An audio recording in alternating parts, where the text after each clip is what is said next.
Hi everyone, Mohan physics academy पे JEE mains 2024 के problem and solutions में आज हम लोग डिस्कस करेंगे मोशन इन वन डायमेंशन से आया हुआ ये सवाल जो 31 जनवरी 2024 को शिफ्ट 1 में पूछा गया था। तो देखिए सवाल क्या शुरू करते हैं हम लोग। A small steel ball is dropped into a long cylindrical containing the glycerin. Which one of the following is correct representation of the velocity time graph for the transit of the ball?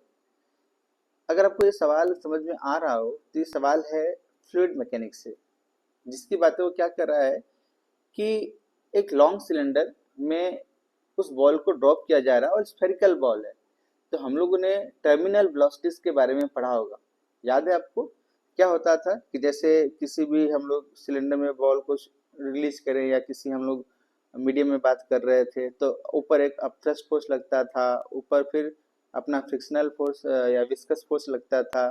Viscous force ऐसे भी लिख देता हूँ, नीचे अपना mg लगता था और कुछ समय बाद ये क्या होते थे, बैलेंस हो जाते थे जब वो कांस्टेंट वेलोसिटी से चलना शुरू हो जाता था। उसके बाद फ्रिक्शनल फोर्स प्लस ये, तो हम लोगों ने टर्मिनल वेलोसिटी का फॉर्मूला पढ़ रखा था 2/9, याद है कुछ ऐसे। मैं अगले पेज पे कर देता हूँ, देखिए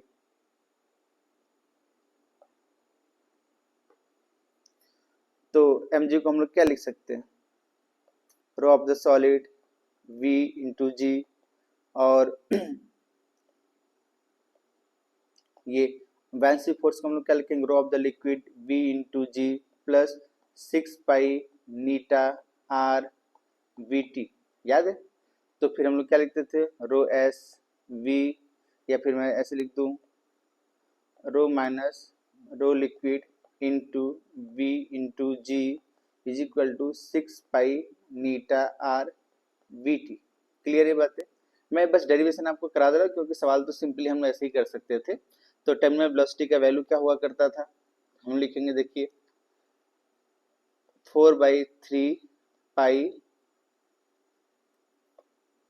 आर का cube into G, rho of the solid minus rho of the liquid divided by 6 pi eta R. Clear? तो टर्मिनल वेलोसिटी का फॉर्मूला क्या आ जाएगा, देखिए 2/9,